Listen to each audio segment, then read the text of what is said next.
ছাত্রছাত্রীরা সকলে নিশ্চয়ই খুব ভালো আছো। আজকে আমি আয়াপ্পা পানিকর রচিত শিক্ষা সার্কাস কবিতার প্রশ্ন এবং উত্তর নিয়ে আলোচনা করব।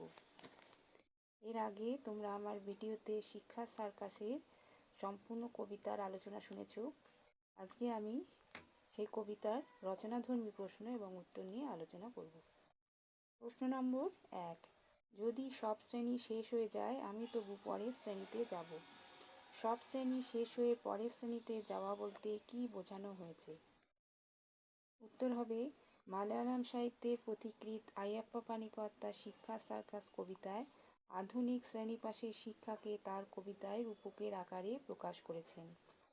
দিনরাত্রি কাব্যগ্রন্থের অন্তর্গত শিক্ষা সার্কাস কবিতায় কবি দেখিয়েছেন কিভাবে এক সিঁড়ি থেকে অপর সিঁড়িতে ওঠার শ্রেণীপাশের শিক্ষা আমাদের শিক্ষা ব্যবস্থাকে মূল্যহীন করে দিয়েছে।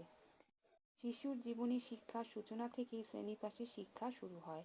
সে যখন প্রথম শ্রেণীতে স্কুলে ভর্তি হয়, দ্বিতীয় শ্রেণীতে ওঠা তার লক্ষ্য থাকে। দ্বিতীয় শ্রেণীতে ওঠা হয়ে গেলে তৃতীয় শ্রেণীতে ওঠা তার লক্ষ্য হয়ে দাঁড়ায়। এইভাবে স্কুলের প্রতিটি ক্লাসে তার প্রয়োজনীয় পাঠ্য বই মুখস্থ করে তাকে এক শ্রেণী থেকে অপর শ্রেণীতে উত্তীর্ণ হতে হয়। এক প্রথাগত শিক্ষার ক্রমপর্যায়ে শুধুমাত্র পাঠ্য বই মুখস্থ করে পরের শ্রেণীতে উত্তরণই তার একমাত্র লক্ষ্য হয়ে দাঁড়ায়। এইভাবে একদিন তার প্রয়োজনীয় শিক্ষার শ্রেণী শেষ হয়ে যায়, তারপরে আর কোনো শ্রেণী থাকে না। আমরা কিন্তু তখনও পরের শ্রেণীতে উঠতে চেষ্টা করি।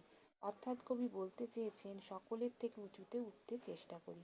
শুধুমাত্র শিক্ষাক্ষেত্রে নয়, কবি যেন সমগ্র সমাজকে শিক্ষা সার্কাসে অন্তর্ভুক্ত করতে চেয়েছেন। আমরা সমাজের যে স্তরে বসবাস করি না কেন, সবসময় এক অ্যাম্বিশন আমাদের মধ্যে কাজ করে। এই অ্যাম্বিশন বা উচ্চাকাঙ্ক্ষার জন্য আমরা আমাদের জীবনের সহজ সরল সম্পর্কগুলোকে করে তুলি জটিল। সব শ্রেণী শেষ হয়ে গেলেও আবার পরের শ্রেণীতে যাওয়া অ্যাম্বিশন ছাড়া কিছুই নয়। এই শিক্ষা আসলে অন্তঃসার শূন্য, আসল শিক্ষা নয়। প্রশ্ন নম্বর 2। সব শিক্ষা একটি সার্কাস। শিক্ষা কিভাবে সার্কাস হয়ে উঠতে পারে শিক্ষা সার্কাস কবিতা অবলম্বনে লেখো। উত্তর হবে, মালয়ালম সাহিত্যের পথিকৃৎ আয়াপ্পা পানিকর রচিত দিনরাত্রি কাব্যগ্রন্থের অন্তর্গত শিক্ষা সার্কাস কবিতায় কবি শিক্ষাকে সার্কাসের সাথে তুলনা করেছেন। সার্কাসে যেমন ট্রাপিজের খেলায় দড়ি ধরে এক সিঁড়ি থেকে অপর সিঁড়িতে যাওয়ার চেষ্টা করা হয়, আমাদের শিক্ষা ব্যবস্থা সেই রকমই, যাকে কবি সার্কাস বলেছেন। শিক্ষা ব্যবস্থার প্রথম ধাপে প্রথম শ্রেণী থেকে দ্বিতীয় শ্রেণী, পরের বছর দ্বিতীয় শ্রেণী থেকে তৃতীয় শ্রেণী, তারপরের বছর তৃতীয় শ্রেণী থেকে চতুর্থ শ্রেণী, এইভাবে প্রতিটি শ্রেণীতে উত্তীর্ণ হয়ে সে কিন্তু প্রকৃত শিক্ষা পেল না। তার জীবনে শিক্ষার সর্বাঙ্গীন বিকাশ ঘটল না। পরের পর সিঁড়ি বেয়ে উপরে ওঠার এই শিক্ষাকে কবি সার্কাস বলে ব্যঙ্গ করেছেন। কবি যেন আমাদের সমাজকে চোখে আঙুল দিয়ে এই কবিতায় দেখিয়েছেন যে আমাদের পুঁথিগত শিক্ষা কত ভ্রান্ত, কত অসার। প্রকৃত জ্ঞান অর্জন করা এই শিক্ষা থেকে কখনোই সম্ভব নয়। সার্কাস দেখে মানুষ মজা পায়, মজা বা আনন্দ ছাড়া সার্কাস থেকে আর কিছুই পাওয়ার নেই। কবির মতে প্রকৃত জ্ঞান পুঁথিগত বিদ্যা শিক্ষা থেকে পাওয়া যায় না, তা সার্কাসের সঙ্গেই তুলনীয়। রবীন্দ্রনাথের মতে তাকেই বলি শ্রেষ্ঠ শিক্ষা, যা কেবল তথ্য পরিবেশন করে না, যা বিশ্বসত্তার সাথে সামঞ্জস্য রেখে আমাদের জীবনকে গড়ে তোলে। শিক্ষার অর্থ শুধু জ্ঞানের সাধনা নয়, জ্ঞানের সাধনার সঙ্গে সঙ্গে সৌন্দর্যবোধের অনুভূতি বা সৌন্দর্যবোধের বা শিল্পবৃত্তির সাধনা। শিক্ষা লাভ কখনোই সার্কাসের মতো মজা পাওয়ার মাধ্যম হতে পারে না। পরপর শ্রেণী পাশের শিক্ষা মানব সমাজকে দিতে পারে খুনধরা সমাজ, যে সমাজে আসলে শিক্ষাটাই গৌণ মুখ্য হয়ে ওঠে পরের পর শ্রেণী পাশ করে উপরে ওঠার এক আত্মকেন্দ্রিক আদর্শ। কবিতায় কবি শিক্ষাকে এভাবেই সার্কাসের সঙ্গে তুলনা করেছেন। প্রশ্ন নম্বর 3। আমাদের দেশে প্রচলিত শিক্ষা ব্যবস্থা সম্পর্কে শিক্ষা সার্কাস কবিতায় কবির অনাস্থার কারণ কী? উত্তর হবে, মালয়ালম সাহিত্যের পথিকৃৎ আয়াপ্পা পানিকর রচিত দিনরাত্রি কাব্যগ্রন্থের অন্তর্গত শিক্ষা সার্কাস কবিতায় কবি আমাদের দেশে প্রচলিত শ্রেণী শিক্ষা ব্যবস্থা সম্পর্কে তুলে ধরেছেন। কবিতায় কবি একটি শিশু প্রথম শ্রেণী থেকে দ্বিতীয় শ্রেণী, তৃতীয় শ্রেণী ইত্যাদি শ্রেণী পাশের শিক্ষা ব্যবস্থা সম্পর্কে ব্যঙ্গের মাধ্যমে কবিতায় ফুটিয়ে তুলেছেন। এইভাবে স্কুলের প্রতিটি ক্লাসের পাঠ্য বই মুখস্থ করে শিশুটি তার প্রয়োজনীয় স্কুল পরীক্ষায় উত্তীর্ণ হলো। প্রথাগত প্রতিটি শ্রেণীতে উত্তীর্ণ হলেও সে কিন্তু প্রকৃত শিক্ষা পেল না। তার জীবনী শিক্ষার সর্বাঙ্গীন বিকাশ ঘটল না। জীবন ও পরিবেশ সম্পর্কে তার সর্বাঙ্গীন জ্ঞান আহরণ হলো না।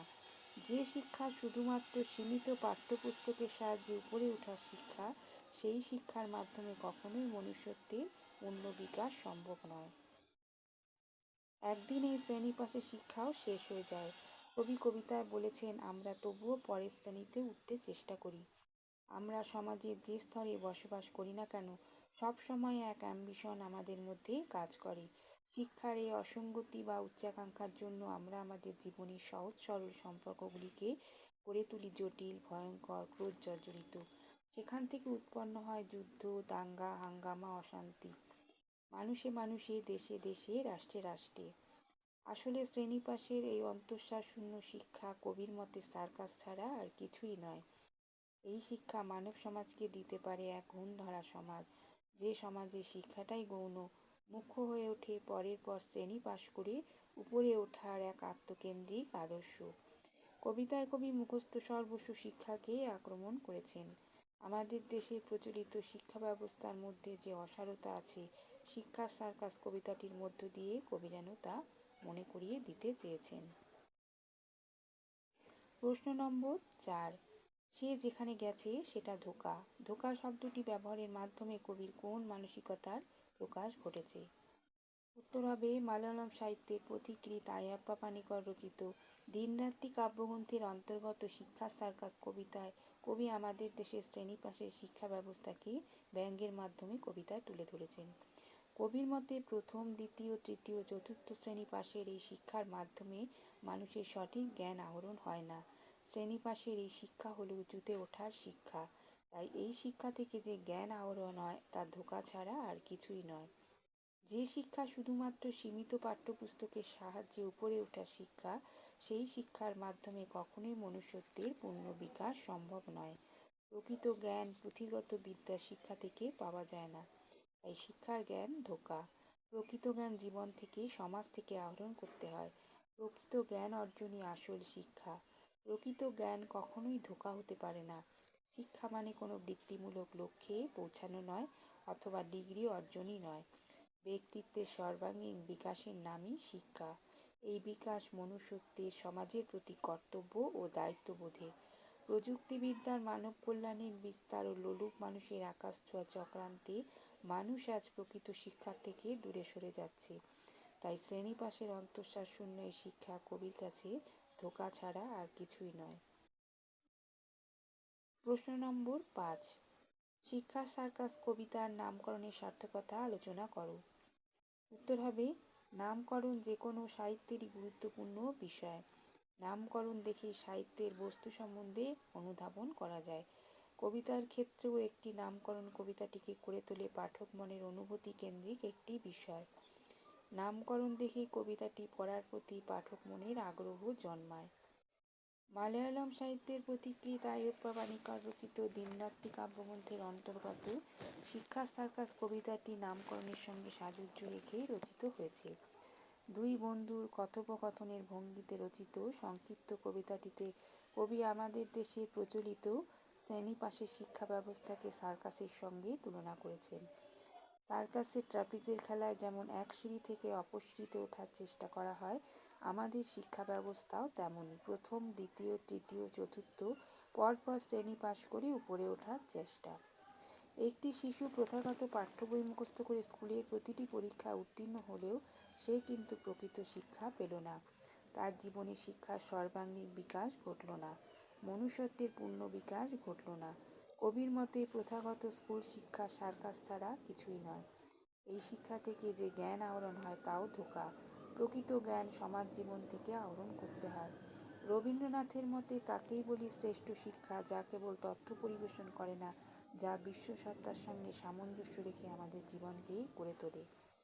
আমাদের সমাজে শ্রেণী পাশের শিক্ষার মধ্যে যে অসারতা, তা কবি শিক্ষার সার্কাস কবিতাটিতে তুলে ধরেছেন। কবিতার সঙ্গে কবিতাটির নামকরণ যথার্থই সামঞ্জস্যপূর্ণ হয়েছে। তাহলে তোমরা শিক্ষা সার্কাস কবিতার রচনাধর্মী প্রশ্ন এবং উত্তরগুলি শুনলে।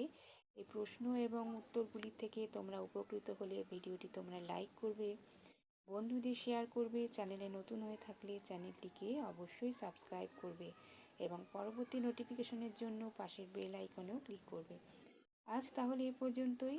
ভালো থেকো সকলে।